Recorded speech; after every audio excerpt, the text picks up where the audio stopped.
folks, I'm going to do a demo for you today. So my panko fried chicken, and I got some mashed potatoes over there that we're going to put on a plate. So first, I've got my chicken in a buttermilk dredge. I'm going to take that out. It's been sitting in there probably about a half hour now, just to make sure you keep it moist. So what we do first is you put it in the egg wash.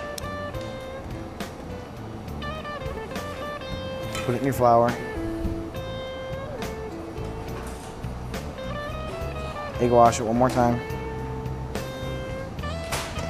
And then roll it in your panko crumbs, which will give it a nice golden brown on the outside after you fry it. And you repeat that process with how many ever chicken tenders you have, which I have 4. So I have my 4 chicken tenders ready. They're all breaded.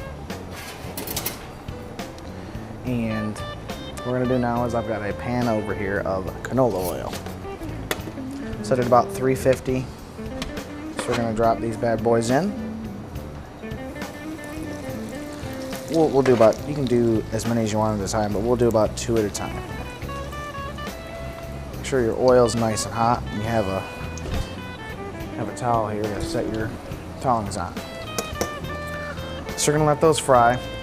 So as you see over here, got some potatoes in here that we finished. I actually put about a teaspoon of butter and then about another cup of milk to keep them nice and creamy. I added some kosher salt and pepper. So now that you can obviously see with the camera that Dorian has, the chicken's getting a nice golden brown on the outside. You can actually stick these other 2 in now.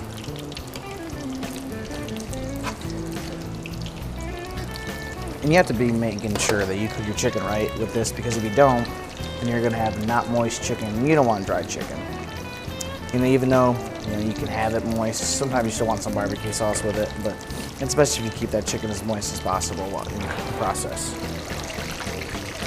So these are getting there here, as you can see. Might just cut one open, see how much longer it has here. We're gonna get my knife here and cut this bad boy open, see how much longer it has here. You just gotta be careful because you don't want that raw on the inside.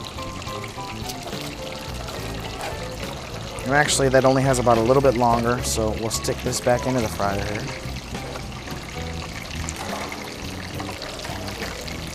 Like I said, chicken's tricky. You don't want it raw in the middle, because if you have it raw in the middle, then you get really sick from it.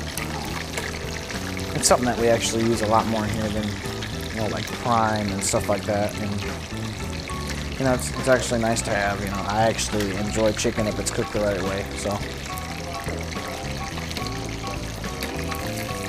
As you can see, that raw spot's starting to go away. So it's getting nice and cooked and brown. That one that we cut open is finished.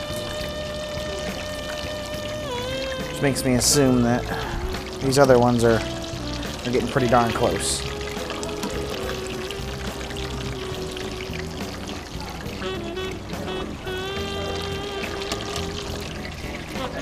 So now what we're going to do is we'll grab my plate here, take 1 chicken tender.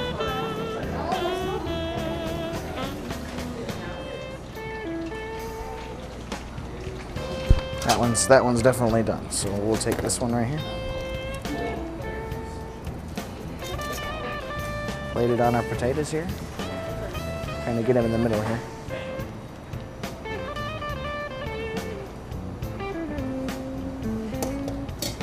Take a little bit of our kosher salt we have here. You always want to make sure when you're seasoning things that you season from the top, so that way you can get the seasoning all over. I'm Tom McLean, and that's how to make panko fried chicken.